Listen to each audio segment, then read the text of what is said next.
kad bi se mi ispovijedali kako treba, braći i sestre. Ne bi se moglo gledati danas od svjetlosti koja bi dolazila iz naših lica.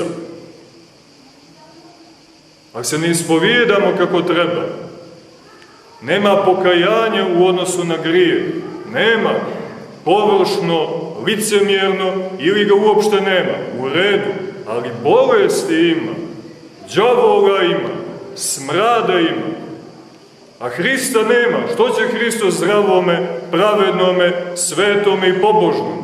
Što će njemu Hristos?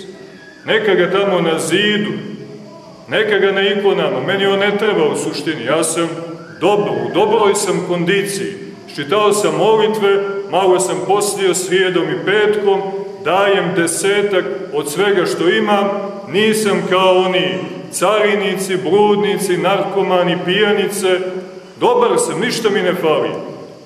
Izađi napolje, fariseju. A grešnik, braći i sestre, on prilazi i prima svetu tajnu pričešća. Obratite pažnju, to je problem. Koliko puta smo se prvi mi sveštenici, koliko puta smo se pričestili. A gdje je, oče, to? Gdje se to projavilo? Svaki dan se pričešćuješ. Gdje se? Daj da se vidi, čoveč. A primaš tijelo i krv, primaš svjetlost, oganj božanstva. Gdje je to? Zato što nema vjere, braći i sestre. Ne vjerujemo da je to zaista tijelo Hristovo i krv Hristova. I ne vjerujemo da smo zaista bolesni. I onda, iako mi često pristupamo, iako se često pričešćujemo, iako nas Hristos često dodiruje, pa znate li da bi samo od blagoslova svešteničkog moglo isceljenje da bude? Jovan Zlatulst je demona izagnao tako što je uzeo vodu iz oltara u kojoj sveštenici umivaju ruke, uzeo, poprskao đalimanog i đavo je odmah izašao iz njega. Silna vjera. Prašinom iz crkve, braći i sestre, možemo da isceljujemo ako vjere ima. Riječju možemo da isceljujemo. A nas Gospod dodiruje ne vodom, ne odeždama, nego tijelom i krv ulazi u nas. Dodiruje nas i ništa. A zašto ništa? Zato što Gospod, kad ulazi u čovjeka, on ponavlja isto ove riječi. Po vjeri neka ti bude. I šta biva?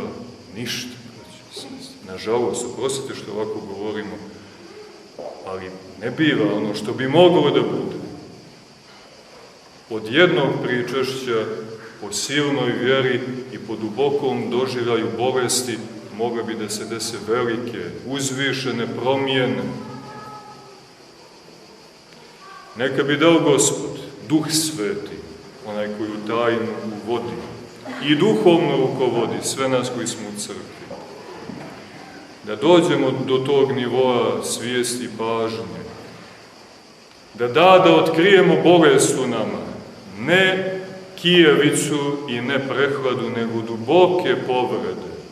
Otvorene rane. Gangrene, braćo i sestre. Razne metastaze i leukemije i tuberkuloze. Velike, ozbiljne bolesti. Strasti su ozbiljne bolesti.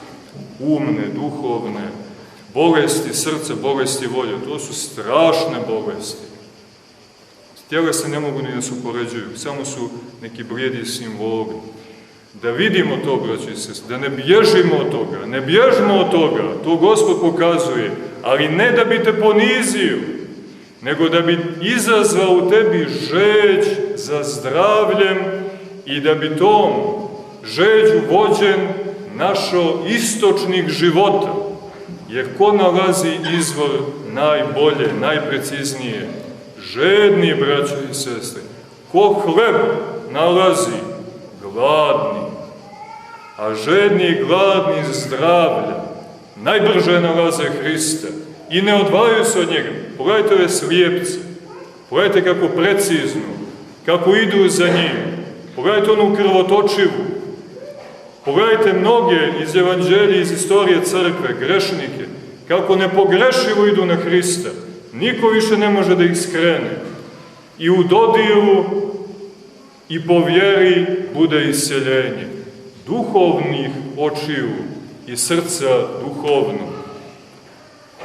Neka bi dao Gospod da se otkrije bolest koju nosimo u svim njenim dubinama i širinama i da ta bolest bude temelj naše pokajne molitve i naše silne vjere da je samo jedan spasitelj, samo jedan iscelitelj, Gospod naš Isus Hristos, koji nas u našoj svetoj pravoslavnoj crkvi dodiruje i blagodaću svojom pomazuje, krvlju hrani i tijelom liječi, da bismo mu se poklanjali i po vjeri zdravlje primali i onako zdravi, osnaženi, mogli i Otcu Nebeskom da se poklonimo i ovdje u vremenu, kroz liturgiju, a i u onom vijeku u Carstvu Nebeskom, u Novom Jerusalimu, zajedno ovako ovdje sabrani i zajedno sa svima svetima. Amin Bože, daj.